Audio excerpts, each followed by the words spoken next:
soo dhaweyntan ballaaran ma ahayn mid lagu qaabilo wafdi ka socda xukuumadda iyo hay-ado gurmad degdega waday oo halkani looga baahday, balse waa mar ay bulshada deegaanadani ay ku qaabilayeen murashaxiintooda isku sidkan ee golayaasha wakiilada iyo deegaanka ee kale ah murashax xildhibaan Professor Cabdilaahi Cabdiraxmaan Aare oo u tartamaya doorashada golaha wakiilada ee gobolka Awdal, isla markaasina ka sharaxan xisbiga talada haya kulmiye astaantiisuna ay tahay hadhuudh, iyo murashax xildhibaan garyaqaan Maxamed Muumin Aadan Kacab oo isna u tartamaya golaha deegaanka degmada Boorama, isla markaasina ka sharaxan xisbiga talada haya kulmiye astaanta codeyntiisuna ay tahay 205 oo ay markani ay galbinayaan madax dhaqameed, waxgarad, mas'uuliyiin, siyaasiyiin, ganacsato, aqoon-yahan, haween iyo dhalinyaro aad u tiro badan ayaa markan mid u dul istaagay deegaanada ay doorashada ay ku matalayaan, waxaana ay soo dhaweyn ballaaran ay kala kulmeen deegaanka Sheekh Uways, waxaana halkaasi ugu horeyn ka hadlay bulshada deegaankaasi waxaana gudoomiyaha degmada tuulada Sheekh Uways. markaas marka hore anagu waxaan kulmiyaan hayn, imikana waxaan nahay kulmiye, maadaama aan kulmiye nahay imika markaa wax mucaarad oo shaqo ku leenahay haba yaraatee ma jirto, wax loo codeynayo halkan looga codeynayo kulmiyana mucaaradkana ma jirto. haray waxaan hayn kulmiye, imikana waxaan nahay kulmiye, markaa codkana waxaan siinaynaa laba nin ee nala jooga maanta ayaanu siinaynaa haddaan nahay kulmiye oo nahay beesha Sheekh Uways. waxaan u soconnay waxa weeyaan waa musharaxiintii xisbiga kulmiye ee beesha Xibjire ayaa halkan maraysa. runtii waxaan idin sheegaynaa labada musharax ee saaka aad arkaysaan sawiradooda kor u haysaan waa labadii musharax ee odayadii iyo siyaasiyiintii iyo waxgaradkii iyo aqoon-yahankii ay u soo xuleen inay u tartamaan doorashada golaha deegaanka iyo baarlamaanka. waxaan idinka codsanayaa inaad codkiina siisaan xisbiga kulmiye iyo labada musharax. murashax xildhibaan Professor Cabdilaahi Cabdiraxmaan Aare iyo murashax xildhibaan garyaqaan Maxamed Muumin Aadan Kacab ayaa ka mahad celiyay soo dhaweynta ballaaran ee loo insha Allah waxaan kulay naga codsanaynaa maanta u socnaa waxa weeyaan inaan tolkayaga iyo dadkayaga deegaanka weydiisana codkan la siisaan,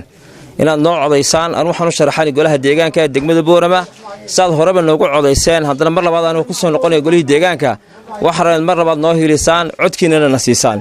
insha Allah. balanteen waxa weeyaan maalinta aad baan idinka mahad celinaa. marka koowaad waxaan idinku dardaarayaa haddii la yiraahdo in aad calaamada iyo magaca iyo sawirkayga wada socdeed haysaan,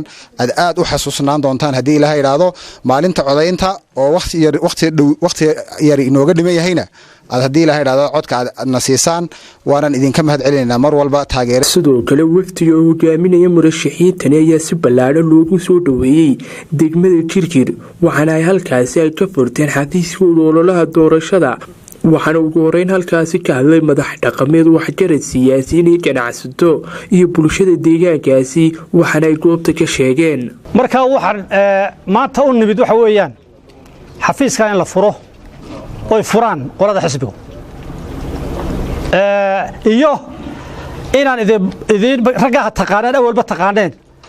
inaan codka sidaad u siin lahaydeen idin sheegno dhigu wareejino. intaas aan soconnaa haraan idin dhaafayna boomba tagayna xalibaala tagayna socodkaasaan ahayn, laakiin dad farkay ku jirta laba dhaafade danta laba dhaafo ruuxa ilaahay danta dhaafina halkay annagu haddaan iska warrano waxaan dhahay hogaankii Xibjire ama oday ha ahaato ama siyaasi ahaato naqartii wadanta waxaan isku raacnay gudidii Xibjire loo soo saartay midnimada Xibjire oo la adkeeyo oo lagu adkeeyo doorashada imika oo la leexan kow waxa la isku raacay in labada musharax la siiyo, waxa la isku raacay tayo dadka horta marka hore tayo leeyihiin la soo baxay, labadii tayadii la soo baxay labadaas ay noqdeen tayo iyo midnimada la adkeeyo iyo xisbiga kulmiye, saddexda qodob baa tiir u ah. waxaan ilaahay ma maqlaysiin, waxaan ilaahay inama kala meelaha yar calaanayo jira, laakiin Xibjire ma waxa naga maqan muxuu haayay ma waxa muddo karbaa naga maqan, hal nin baa naga maqan runta marka la sheego, meel yar naga galay kaasina waxa weeyaan isaga meel yar naga galay dibi kuma jirtay, laakiin ragga kale meesha carada ay war rag Xibjire diidan war meesha ay ku maal dawladda inuu dabiir jiro oo inuu magaca xeeb jiranimo iyo dadnimo ay jirto waxay inoo soo saareen hoggaankeena doorashadu waa inaan ku faylaa maxay soo saareen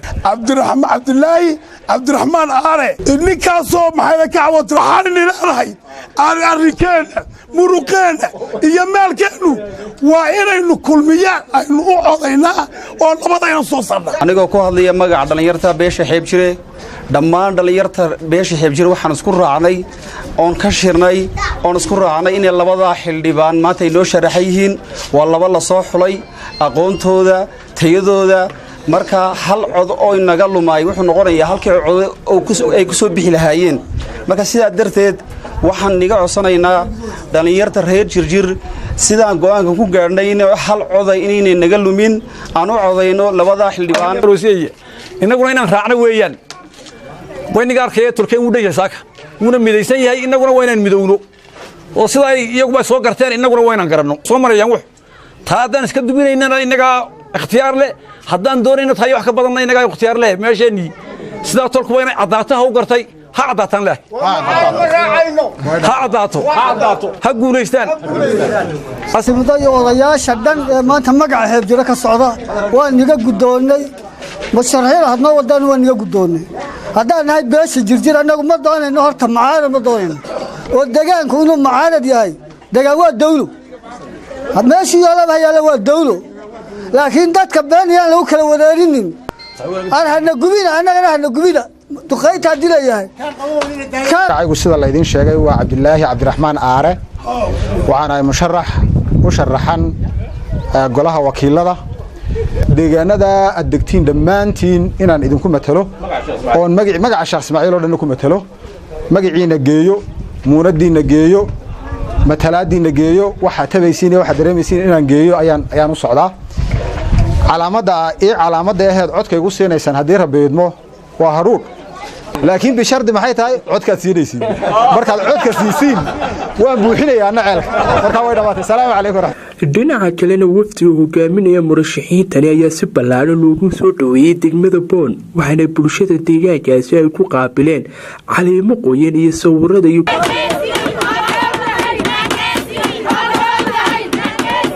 waxaana murashaxiintani degmada boon ay ka furteen xafiiskii ololaha doorashada waxaana ugu horeyn halkaasi ka hadlay bulshada deegaankaasi waxaana ay sheegeen in taageero iyo ciddii ay noo soo xileen noo keenana waan ka guddoonno odayadaya waana garab taaganna harana waanu sii shaqaynay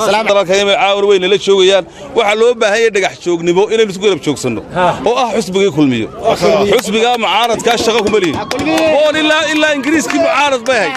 muxaafidnimo aynu wax ku doonaynaa xusbigaa kulmiyaynu hay dhammaanteed wasalaamu calaykum waraxmatullahi laakiin maanta boon waxaanu nimidnay inaan xafiiskii boon ka furno inaguna sidaa fiican noo soo dhaweyseen aad baan inaga mahadnaqaynaa dhammaantiina waad ku mahadsantihiin boonna waxa lagu yaqaanaa iskaa wuxuu xafiiskii baan furaynay waana xafiiskii koowaad xafiisyo badan oo kalena way noo furmayaan oo xisbiga kulmiye ah musharaxiinta xisbiga kulmiye ay furi doonaan aniga ka cabba halkan maanta soconna oo furnay markaa soo dhaweyntiina aadna soo dhaweyseen 100% aad baad ugu mahadsantihiin ugu dambeynna wafdigu hogaaminaya murashaxiintani ayaa si ballaadhan loogu soo dhoweeyey deegaanka xaliimaale